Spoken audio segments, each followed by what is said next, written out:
ഇത്തരത്തിലുള്ള വിവരം കെട്ടവന്മാരെയാണ് നമ്മുടെ നാട്ടിലുള്ള കുറേ ആൾക്കാർ സപ്പോർട്ട് ചെയ്യുന്നത്. ഒരു നിലപാടുമില്ല, ഒരു നിലവാരവും ഇല്ലാത്ത ഒരുത്തനാണ് ഈ ഒരു സന്തോഷ് വർക്കി എന്ന് പറയുന്നത്. ഞാൻ ഉള്ള കാര്യം വളരെ ഓപ്പണായിട്ട് പറയുവാണ്. കാര്യം യവൻ്റെ കൂടെ വേറൊരു വായി നോക്കിയുണ്ട്, അത് വേറൊരു സത്യം. ഈ തിയേറ്ററിൻ്റെ മുന്നിൽ കിടന്ന് കറങ്ങുന്നതാണ്.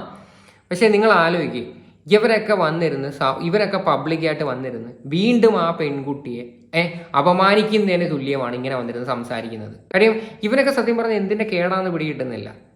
അതുകൊണ്ട് ദൈവത്തെ ഓർത്ത് ഇത്തരത്തിലൊക്കെയുള്ള ആൾക്കാരെ ഒന്നും വില കൊടുക്കാതിരിക്കുക, അത്രയേ ഉള്ളൂ. ഇപ്പം ഈ പറയുന്ന ചെകുത്താൻ്റെ കൂടെ ഉള്ള വീഡിയോ എലിസബത്ത് ഫേസ്ബുക്കിൽ ഇട്ട സമയത്ത് അതിൽ കംപ്ലീറ്റ് ആയിട്ട് നെഗറ്റീവാണ് വരുന്നത്.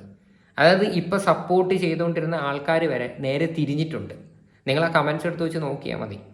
കാര്യം ഈ ചെകുത്താനും ആറാട്ടണ്ണനും ഇവരെല്ലാവരും ഒക്കെ ഒരേ ഗ്യാങ് ആയിരുന്നല്ലോ, മനസ്സിലായില്ലേ? അപ്പോൾ സ്വാഭാവികമായിട്ടും പെട്ടെന്ന് ആൾക്കാർക്ക് ഇത് കാണുമ്പോഴത്തേക്ക് ഉൾക്കൊള്ളാനായിട്ട് ഭയങ്കര പാടാണ്.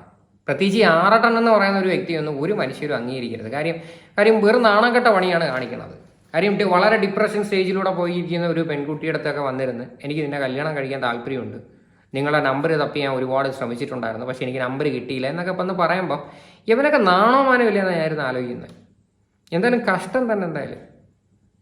എന്തായാലും ഇത്രയൊക്കെ ഉള്ളൂ സംഭവം. എന്തായാലും ഇതിനെക്കുറിച്ചിട്ടുള്ള നിങ്ങളുടെയൊക്കെ അഭിപ്രായങ്ങൾ എന്താണെന്ന് വെച്ചാൽ നിങ്ങൾ തീർച്ചയായിട്ടും കമൻറ്റ് ചെയ്യുക.